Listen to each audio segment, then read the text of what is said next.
Kentten kalma şeydi. Kırıntılı. Kırıntılı ha. Ahmet'te söz daha yukarıda diyorsan. Böyle buradan biz. Bu nerede o? Akar burada daha bir şey var. Bu benim üstümün köşelerim. Aha. Bugün çektik. Demeli. Ha, bunlar taşlar. Bir de var. Bir içinden taş var. Size yakanı. Çevir. Bayağı. Akardı o. Bu. Akardı, bəli, akardı.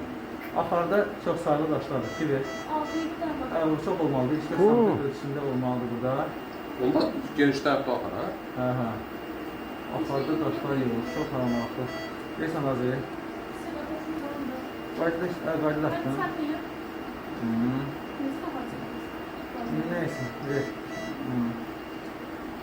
Görək, görürsən var, nə maraqlıdır. Çəkirəm. Aha. Bu tərəfdə götürəsən.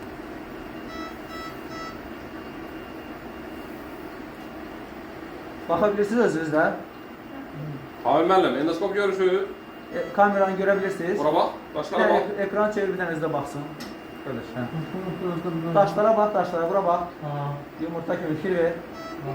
Şimdi yukarında deməli 1, 2, 3, 4, 5, 6, 7, 8, 9 tane.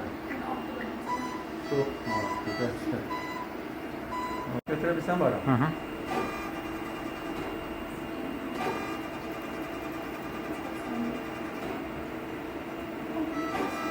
Bak böyle tez de parçalanma. Benim sanki ha.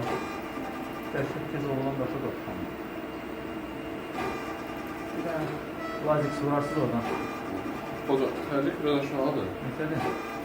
90 mı? He? 90 mı?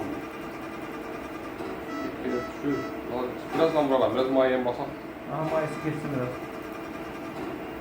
Az olsa hiç olmaz. Ya onda mayen çok az. Geri, mayen. Götürebilirsen bari. Hı. Ben sizi çok açmam ki bu. Baş yukarı. Söylemezsin onu. Bundan bir baktı. Bir defa da olmuştu bize tıp bahçesinin babamda demiştik. German'da.